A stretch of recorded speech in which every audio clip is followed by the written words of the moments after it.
Halo semua, di video kali ini aku mau share pengalaman aku staycation di Hotel Tentrem yang ada di Serpong BSD. Sebelum kita melanjutkan review di bagian dalam hotel ini, jangan lupa subscribe, like, dan komen ya. Untuk di bagian depan hotel ini terdapat area parkiran mobil untuk tamu yang menginap di hotel ini. Dan di sebelah kanan hotel terdapat salah satu restoran, lalu kita menuju ke sebelah kiri hotel, di mana ini adalah pintu menuju lobi hotel yang ada di lantai 1. Dan menurut informasi yang saya dapatkan, untuk di lantai 1 ini diperuntukkan hanya untuk menyimpan barang bawaan kita. Di pintu masuk lobi hotel, kita akan disambut oleh pihak keamanan dan lanjut masuk ke bagian dalam, di mana di sini ada tempat untuk menyimpan barang bawaan kita atau bag drop. Setelah kita menitipkan barang bawaan kita di lobi lantai 1 ini, kita bisa lanjut naik ke lantai 6 untuk check-in. Jadi resepsionis di hotel ini terletak di lantai 6. Dan di sisi kanan area lift terdapat salah satu toko yang menjual merchandise seperti kain batik, baju batik, dan lain-lain. Dan ini salah satu restoran yang ada di hotel ini yang tadi kita lihat dari bagian luar. Saya juga sempat menanyakan kepada staf hotel untuk restoran apa saja yang ada di sini, dan ini jawaban dari staf. Oke mas, untuk restorannya ini di hotelnya ada berapa mas? Oke, kita total ada 5. Yang pertama di sini ada Populico restoran, dia western, lebih western. Terus ke lantai 2 nanti ada Chinese restoran namanya Lin. Ya. Terus di lantai 6 kita ada Kayu Manis restoran, dia Indonesian food. Dia bukanya di breakfast sama lunch. Nah, untuk yang nginep di sini nanti breakfastnya di lantai 6 di Kayu Manis restoran. Terus di dinnernya konsepnya kita ganti, jadi kita lihat restoran. Tempatnya tetap sama, yang kita bedain hanya konsepnya. Cuma di lantai 6 juga? Di lantai 6. Nah, setelah itu nanti di depan Kayu Manis dan Canela itu terdapat satu lagi restoran, yaitu Tirta Lounge. Dia spesial kopi and tea. Oke. Ada pertanyaan mas, tadi saya nanya ke resepsionis, katanya di lantai 20 itu ada restoran juga ya? Dia eksekutif lounge sih Bu. Tapi itu nggak bisa untuk umum berarti ya? Iya benar. Hanya untuk yang menginap di lantai 20 saja? Iya. Oke mas, pertanyaan selanjutnya, kalau untuk yang punya anak kecil itu di sini ada fasilitas apa aja ya? Oke, di lantai 5 kita ada tempat bermain anak Bu, di mana di sana ada fasilitasnya juga, ada mandi bola, ada PlayStation juga, ada tempat belajar juga, ada buku-bukunya, di mana bukanya dari jam 6 pagi sampai jam 6 sore. Oke, sekarang kita berada di area lift untuk naik ke resepsionis lantai 6. Oke, kita sudah sampai di lantai 6 dan inilah penampakan resepsionis yang ada di lantai 6. Dan di lantai 6 ini juga ada salah satu restoran yang diperuntukkan untuk para tamu sarapan pagi atau breakfast. Di jam 12 siang sampai dengan jam 2 disediakan welcome drink untuk para tamu yang akan check-in di hotel ini. Dan minuman yang disajikan cukup unik, tidak seperti biasanya di mana di sini disediakan minuman tradisional khas Jawa. Setelah proses check-in selesai, saya melanjutkan untuk naik ke kamar. Saya bersyukur sekali dapat kamar di lantai atas, yaitu lantai 18, jadi sudah bisa dipastikan nanti view-nya juga akan bagus sekali ya. Dan ini lorong menuju kamar yang sudah saya booking. Tada! Dan inilah penampakan tipe room yang standar di Hotel Tentrem yang ada di BSD Serpong ini. Sebenarnya sih dari story ini saya sudah sampai duluan sebelum tag video ya. Jadi keadaan kamarnya tidak serapih seperti baru dibereskan oleh staff.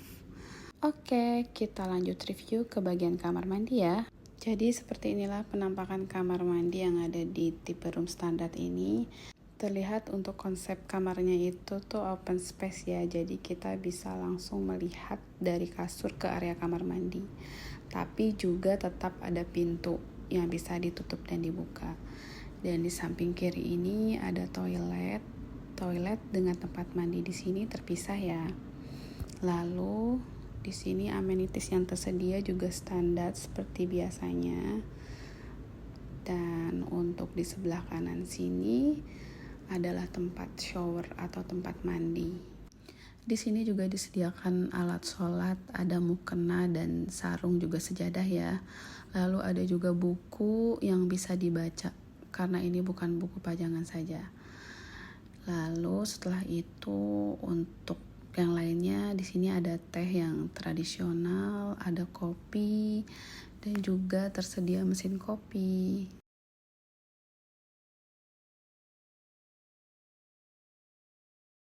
Untuk ukuran kamarnya cukup sangat luas, namun selain kasur tidak tersedia sofa lainnya. Jadi untuk kalian yang staycation di sini dengan anak lebih dari 2, sebaiknya kalian sewa extra bed ya. Keesokan harinya di jam 7 pagi saya turun ke restoran untuk sarapan pagi. Untuk sarapan pagi berada di lantai 6 seperti yang tadi saya bilang di video awal. Lalu ini kita memasuki area resepsionis juga ya. Jadi kalau untuk ke resepsionis itu kita akan ke kanan dan untuk ke restorannya ini ke sebelah kiri seperti di video ini. Oke, dan ini kita sudah memasuki area restoran. Ini di jam 6 pagi, jadi posisinya masih sangat sepi sekali ya. Di pintu masuk restoran kita langsung disajikan dengan menu dessert. Di sini ada beberapa macam bubur tradisional dan juga es tradisional seperti es campur, jajanan pasar dan lainnya juga. Karena durasi video di restoran ini cukup sangat panjang, maka video yang saya tag di bagian restoran ini akan saya percepat. Dan inilah beberapa makanan yang tersedia untuk sarapan di pagi hari ini. Di antaranya ada Western food, Asian food, dan Indonesian food. Untuk makanannya sendiri, saya sudah mencobanya tadi dan rasanya cukup sangat enak.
Dan di bagian outdoor ini tersedia juga makanan seperti bakso, mie ayam, dan juga mie rebus.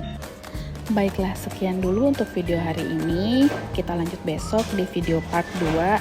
Saya akan mereview fasilitas apa saja yang ada di hotel ini untuk dewasa dan juga untuk anak-anak. Thanks for watching everyone. Sekali lagi saya ingatkan, jangan lupa untuk like, comment, dan subscribe. Bye dan sampai bertemu di part 2 ya.